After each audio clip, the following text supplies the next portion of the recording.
Hello, everybody. It's 10 o'clock, so let's go ahead and get started. This is the starting a systematic review class. It's going to be maybe an hour long, and we will have some time to actually do a couple of hands-on activities. So if you could possibly have a browser open and follow along, you might be able to do some things which will actually help you with your own systematic review project.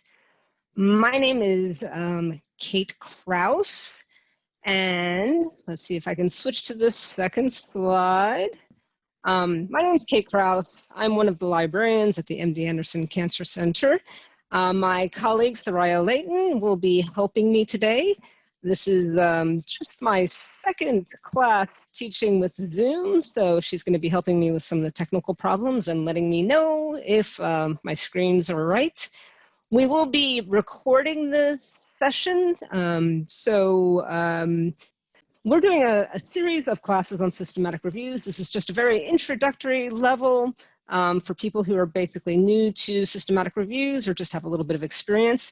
Today's topic is sort of the things that you should do before you start your project. You don't want to jump in feet first without thinking about your review and planning it out.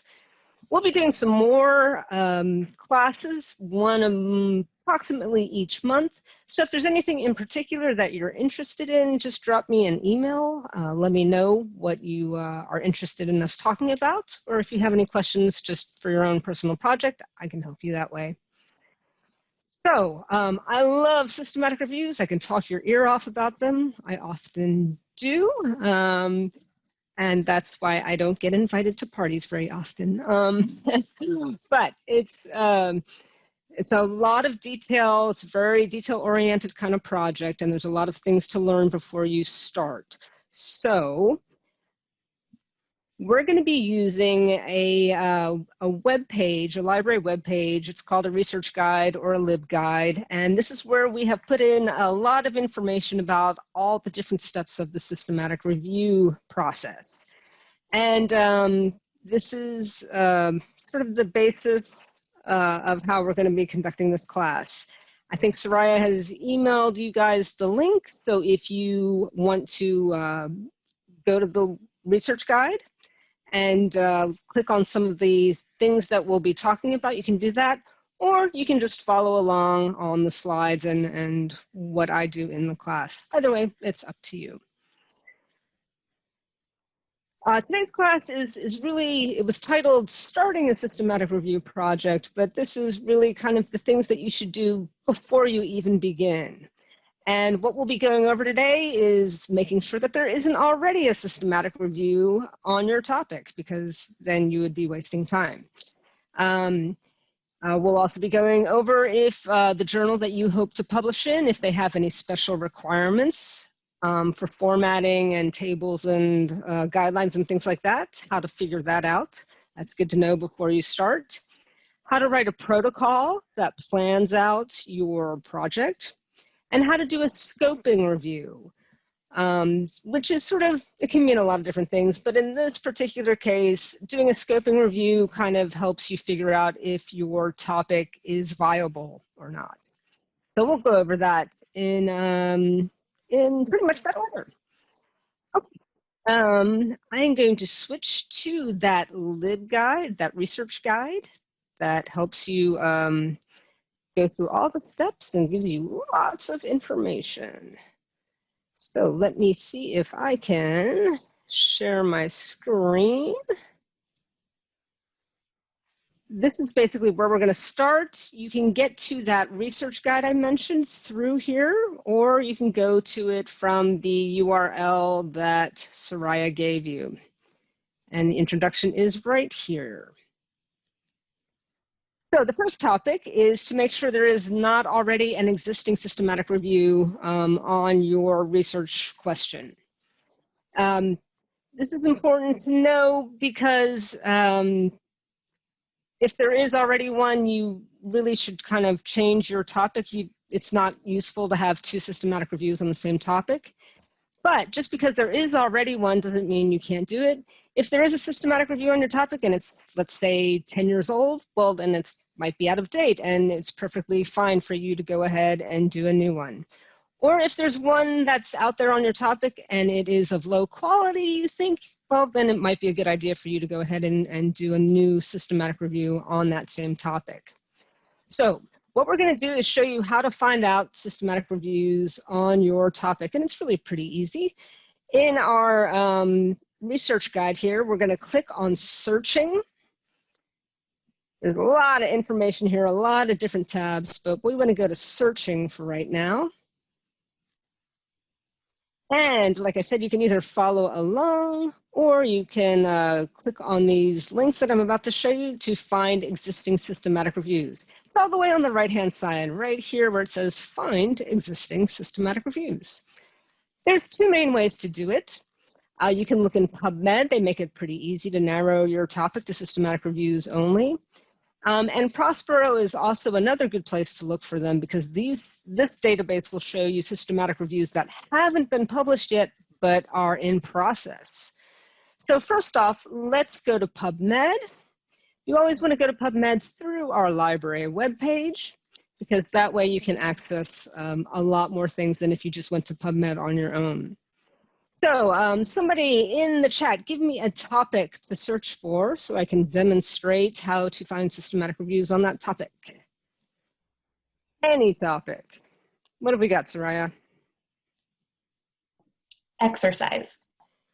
Can we get a little bit more specific than just exercise? We have exercise, radiation recall, breast cancer disparities. Oh my gosh. All right. Let's do, I'm going to narrow that down a little bit. Breast cancer disparities, was it? Yes. Breast cancer treatment disparities? So this is just a broad search. I'm just using this Google-like box to do a very broad general search. Your Pubmed might look a little bit different than mine because I've added a whole lot of widgets and weird little fancy things, but you can see here, when I typed in the topic, I have come up with 2,000 results, but we only want to see the systematic reviews, right? So if you scroll down on the left-hand side, you can see that there are choices for article type, and you want to click on systematic reviews. And that will narrow it down from 2,000 to, wow, just 44. But here you go. Here's a good way to find systematic reviews on your topic. It's not complete, it's not perfect, but it's a good starting point. So if you guys want to take a few minutes to do that on your own for your own topics, or if somebody wants to give me another topic in the chat box while you guys are practicing, I can also do that as well. Two other topics after those were COVID and cancer and PSMA PET MRI for prostate carcinoma. Okay. Let's do the easy one first, COVID and cancer. We've got a lot of help guides for that. We have a whole different one. I'll show you that at the end. So for this one, this is a really broad search. I mean, there's a lot of different types of cancer, and just typing in cancer is not going to find them all. I mean, there's leukemia, and there's glioblastoma, and all different types of cancer. But just for the sake of this example, let's try this.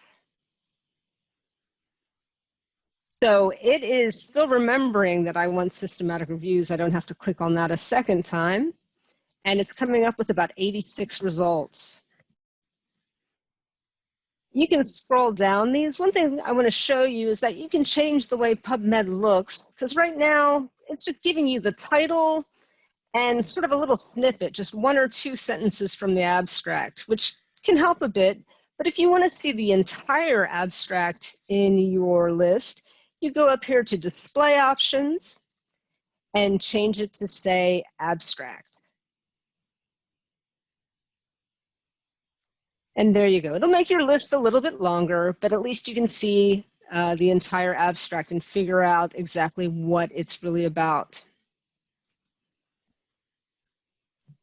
We have a question. What is the difference between review and systematic review? Question. There is a big difference.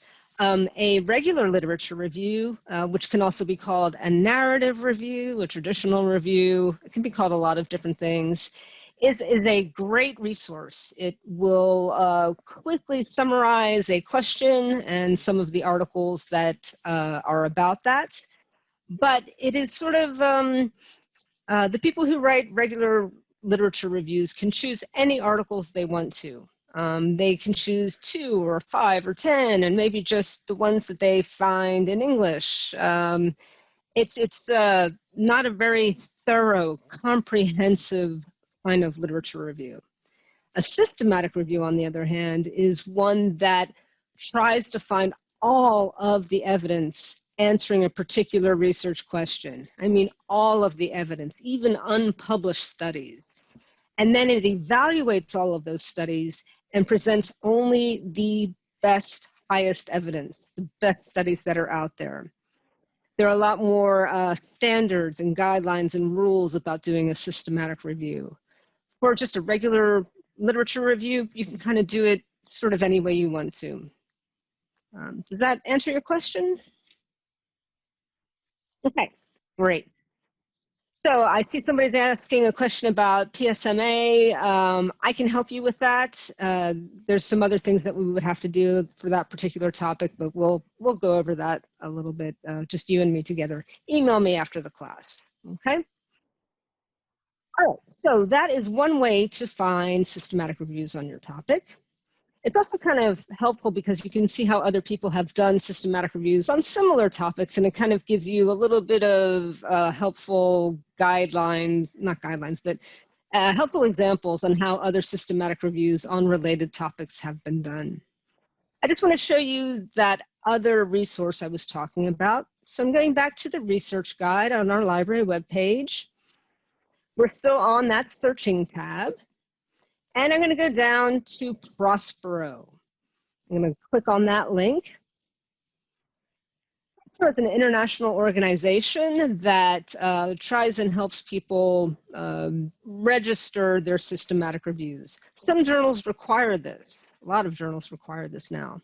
But this is a place where you can go to see systematic reviews that are in process. So they haven't been published yet, but if you see one here on your topic, it means they've kind of already started, and you might not want to do that same topic because they'll probably publish before you. So I'm going to click on the search button right here. And here we go, PSMA. Let's just try this. I must have looked at this a little while ago. It saved it. And you can see that there are 26 systematic reviews in process. On the right-hand side, it will tell you if the review is ongoing or if it's about to be published. This one, for example, the review is completed and it is published. So that probably just happened.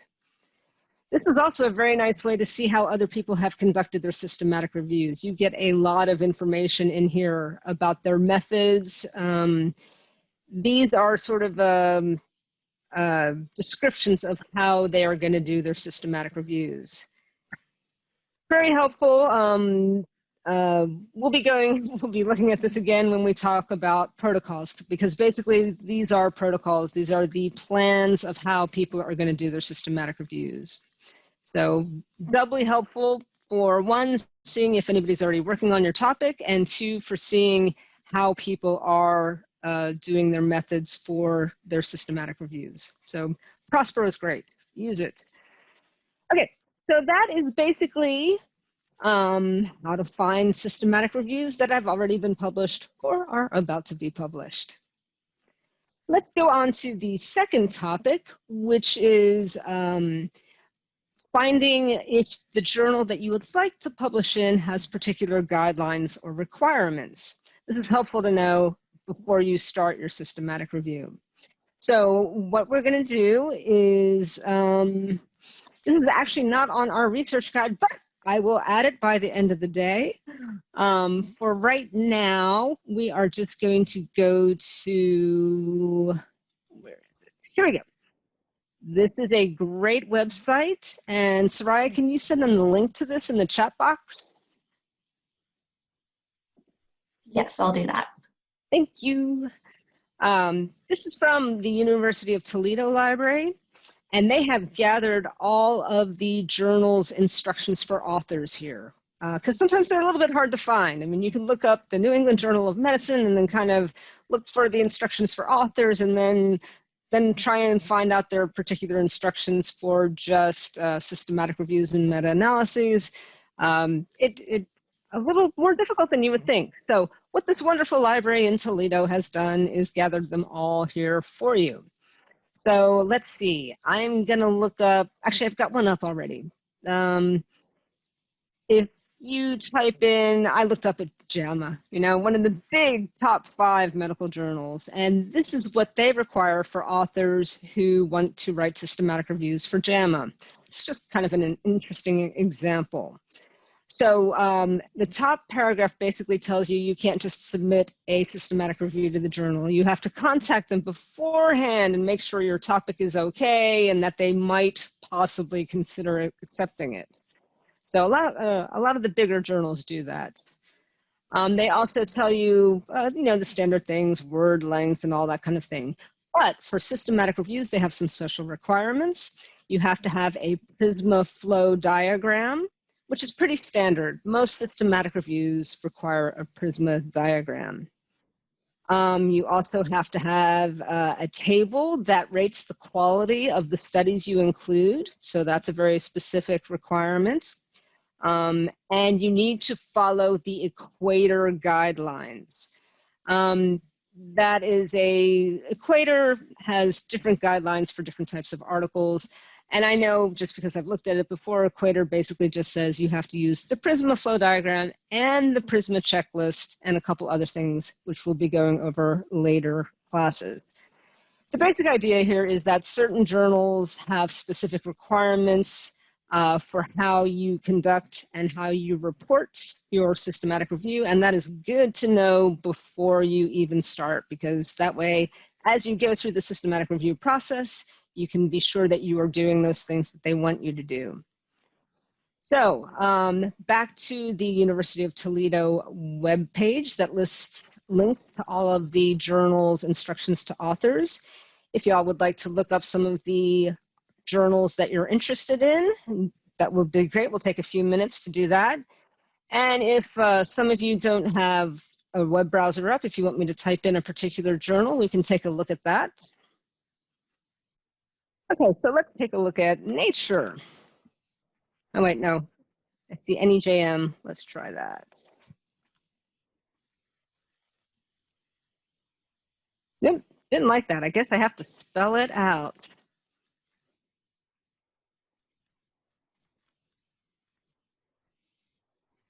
Nah.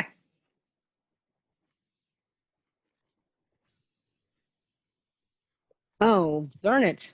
All right, I'm gonna go to the alphabetical list right here. You can see it's got all of these medical journals with links to their author instructions for all different kinds of articles. This is really helpful.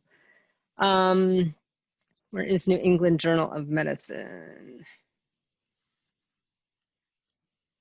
There it is.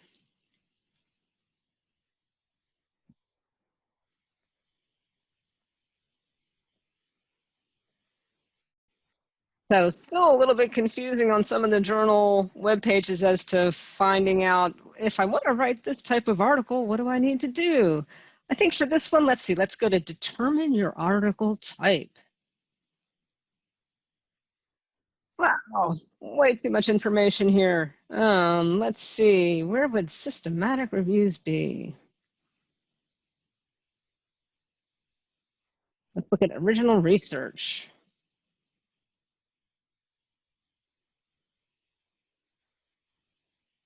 Or maybe it's under review article. It's kind of hard to tell how they would classify it. Clinical practice reviews, other reviews. Here we go, evidence-based reviews covering a wide variety of topics. So here we go.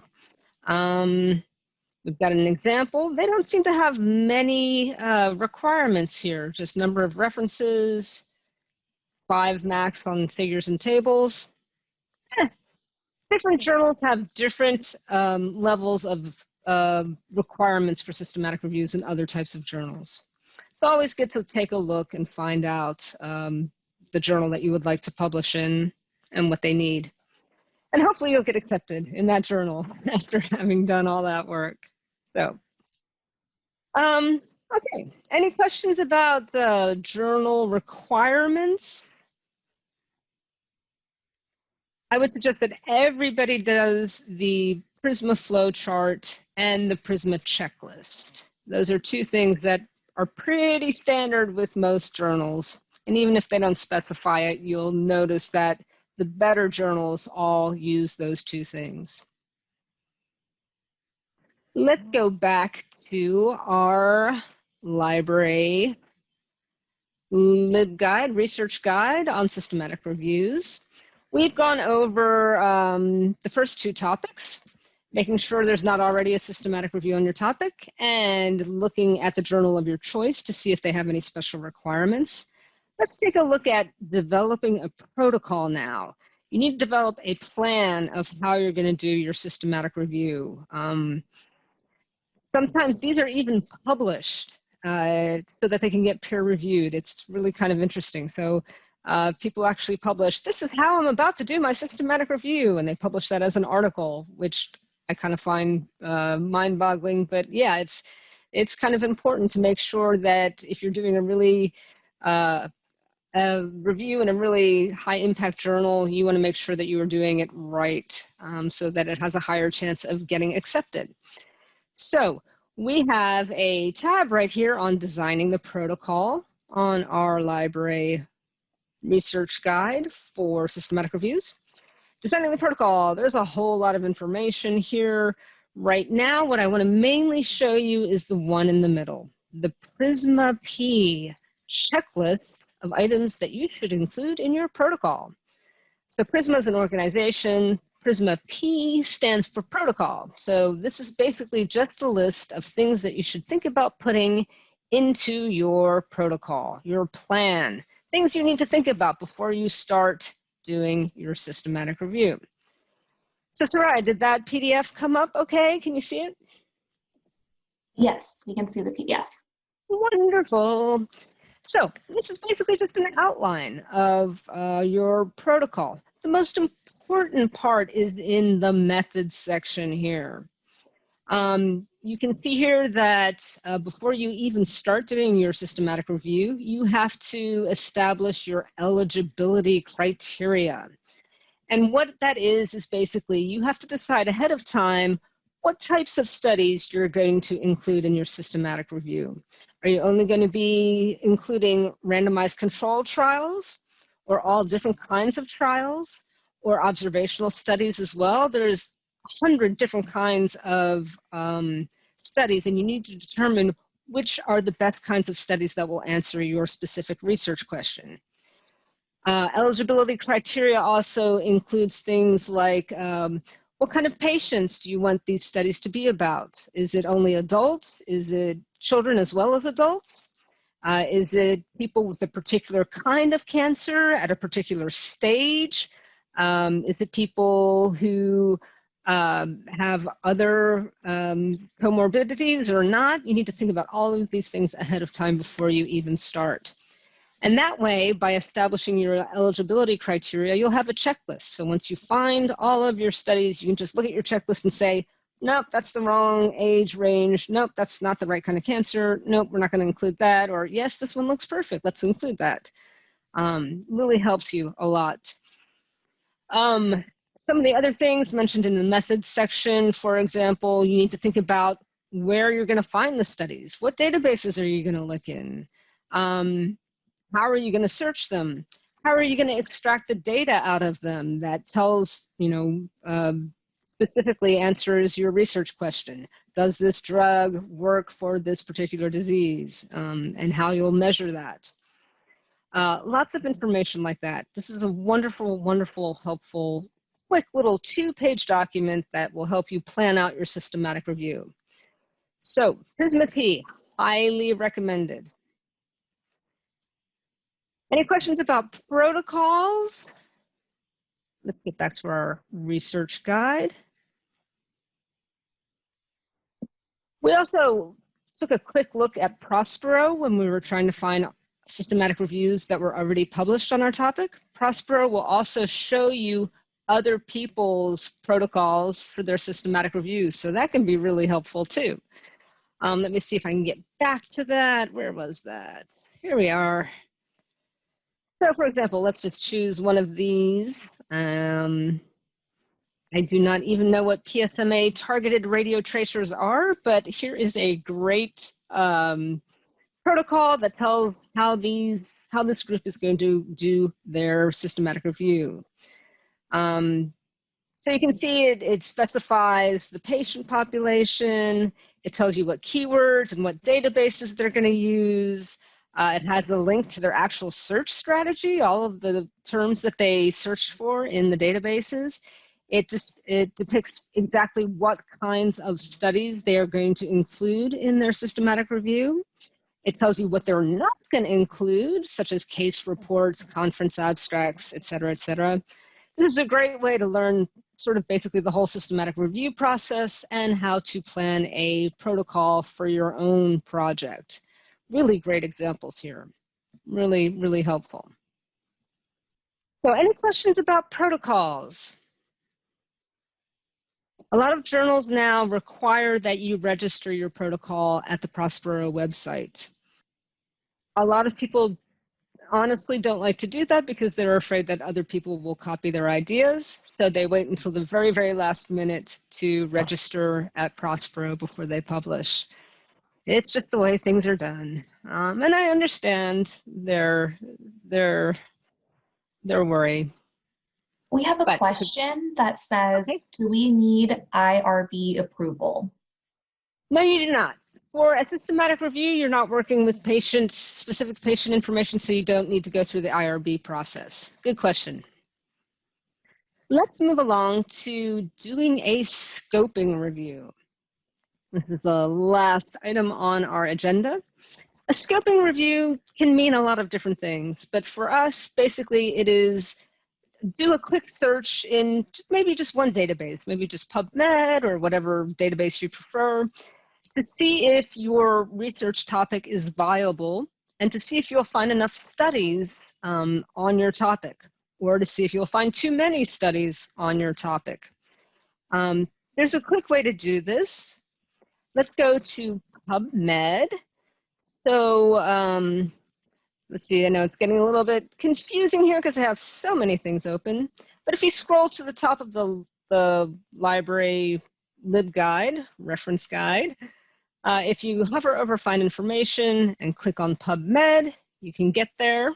You might also still have it open in your browser. We're going to go to Clinical Queries down here in the middle underneath Find.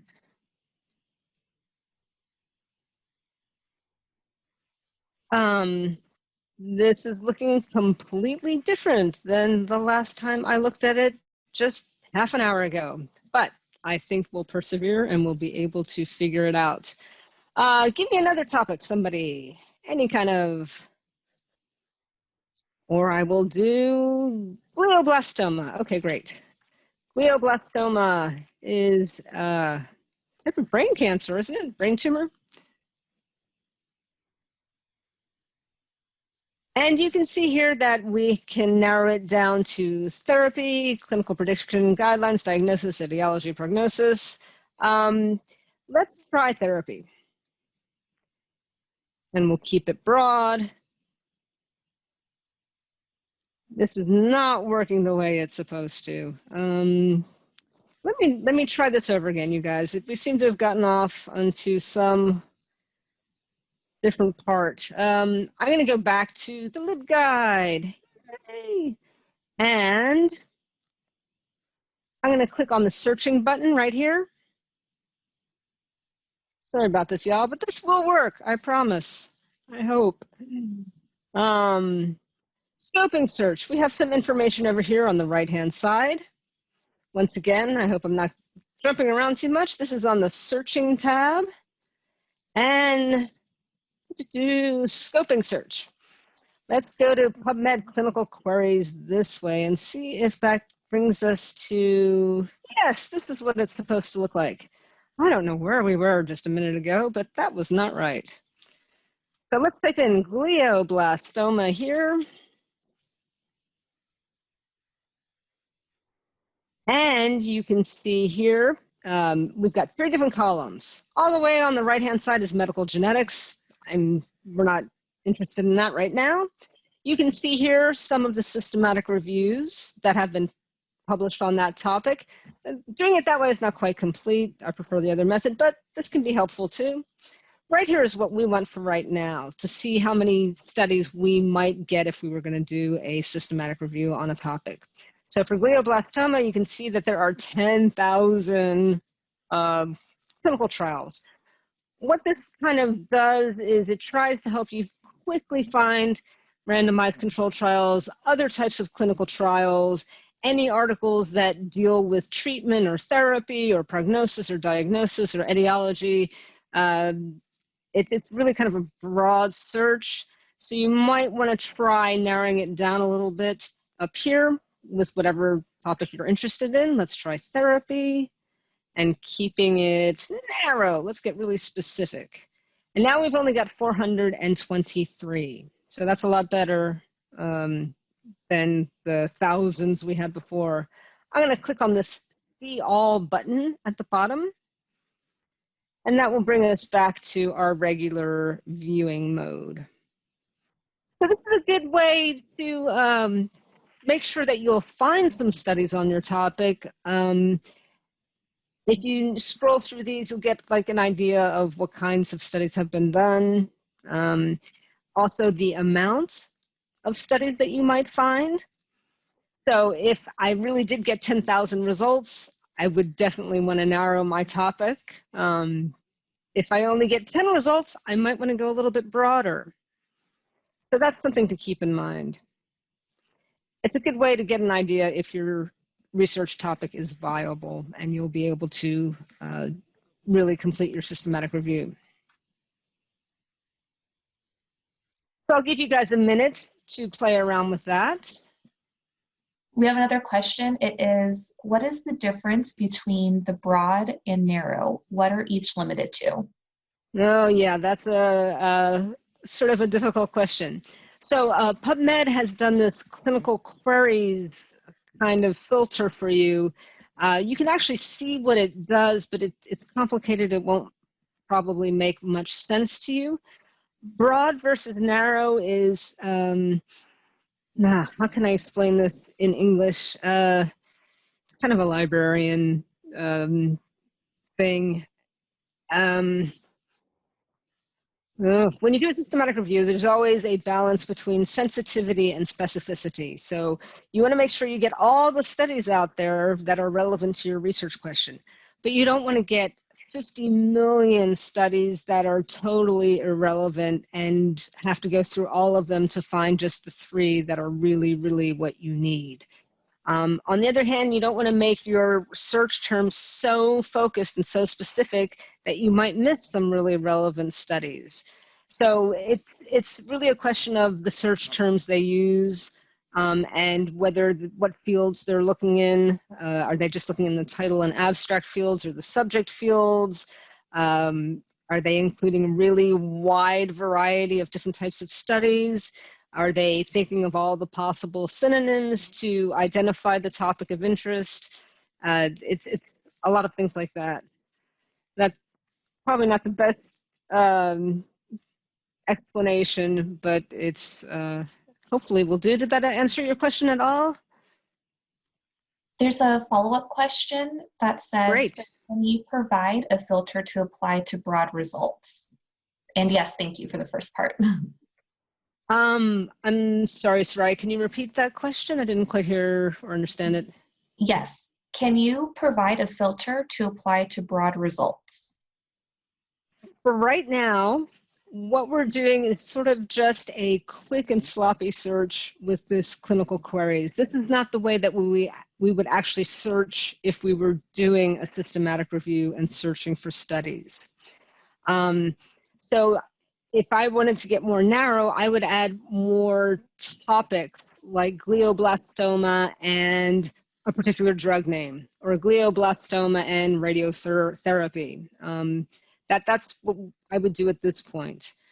This is just a scoping search. That's not a search for that would be good enough to find studies for your systematic review. It's very large. It's very generic, general. That makes sense? Am I confusing you guys? Well, I think our next class next month is how to actually do the searches when you're actually doing a systematic review. So that's a little bit different. This is kind of a put your toe in the water and see what kind of stuff is out there kind of search. I'm afraid I've confused you guys, but let's move on. There's another place that might make it easier to find out, you know, if you have a topic, if you'll find enough studies or find too many studies. It's called the Cochrane Library.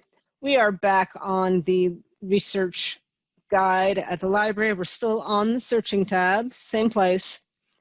We're going to click on, where did it go? Here we go. Cochrane Library. It's a different database. And it only lists systematic reviews and clinical trials. Kind of helpful. So up here, it's kind of got a weird interface, but up at the top right, we're going to type in glioblastoma. And let's see how many we get. This is a very broad search. Hey, Kate, So, we have a question in the chat. Okay. It says, is it possible to have as a filter on PubMed webpage searching the following? Articles from journal articles with impact factor above 6. Oh dear. Oh, such a sad question for us librarians. We used to be able to do this. We created a huge long list of all of the journals with an impact factor over 6. It was about 3 pages long. And unfortunately, just recently, about, Soraya, 4 months ago, when did they switch to the new version of PubMed? I think that's accurate. Yeah, I think it was mid-March or mid-April. Okay. Yeah. So PubMed just did a massive new update, and they kind of changed a lot of things with the interface and how PubMed works. And unfortunately, right now, we cannot narrow searches to impact factors above 6 because it's just too long, and the new PubMed can't deal with such long filters. But I have a really rustic workaround that I can show you if you email me later. I can kind of walk you through how to do that. It's not perfect, it's not pretty, but it'll get you there. And I'm really sorry, we have complained to PubMed so many times about the not being able to do that journal impact over 6 anymore. I'm sorry, for the rest of you, you might not be familiar with what this question is about. I should have explained it first. Journal impact factors are sort of how important journals are based on how many times their articles get cited by other articles in other prestigious journals. So journal impact factor over 6 in particular, there's all different numbers, is kind of what we use for medical journals in general. If you're doing physics journals or sociology journals, impact factors are very different. It's an interesting field. But yes, who's that? Goldie? I will email me and we'll talk about that. Any other questions about, well, I'm sorry, we kind of got off on a tangent here. Let's get back to the Cochrane database, the Cochrane Library. This is a great place to just do a scoping search, type in a quick little topic like glioblastoma. You can see here that there are 7 systematic reviews on that topic. Cochrane reviews are the best systematic reviews out there. They are considered to be the highest quality. They've got really strict standards and high methodology that they have to follow. So what we want to do, though, is click on the trials right here. The Cochrane Library lists clinical trials as well as systematic reviews. So you can get an idea of how many clinical trials you would find on your topic. You can also narrow it by year. You might not want to go back to the 1900s. It just depends on your topic. There's a couple other ways to narrow it down, but year is pretty much the main one in this database. So, a couple of good ways in PubMed and the Cochrane Library to figure out, if I do this topic, what kinds of studies would I be finding? Good thing to do before you start your systematic review. So, we have gone over very quickly in a nutshell our 4 objectives, and I could go on for hours, but I'm going to try and keep this one a little bit shorter. Do you guys have any questions about anything in this class or other topics that you would like us to talk about in the future? These are the classes that we'll be doing in the next couple of months. The new year in January is a blank slate, so let me know, email me if you guys have any topics that you would like us to discuss. Let's see, November we're doing finding studies, and then December we are doing selecting studies. It's a very kind of specific process as to how to find possible studies and how to screen them for inclusion or exclusion. There are rules about how to do it. It's not just pick the ones that you like the best. So those will be good classes. Let's see, what else have we got? Here's some ways that you can get more help. You can email me directly. You can book a consultation, which is sort of like just a meeting on Skype where we can talk about your project. You can text us. You can chat with us, email us. We have lots of different ways. Unfortunately, the library building is still closed because of COVID, but we are here in any format possible online to help you continue to do your research. A lot of our information, our books and our journals are also still available online. So just because the library building is closed, it doesn't mean that you don't have access to things. So keep that in mind. That's it, you guys. Thank you so much for being here. And I love working with people on systematic reviews, so shoot me an email and let me try and help you. It'll be great. Great. Thank you, everybody, and have a great day.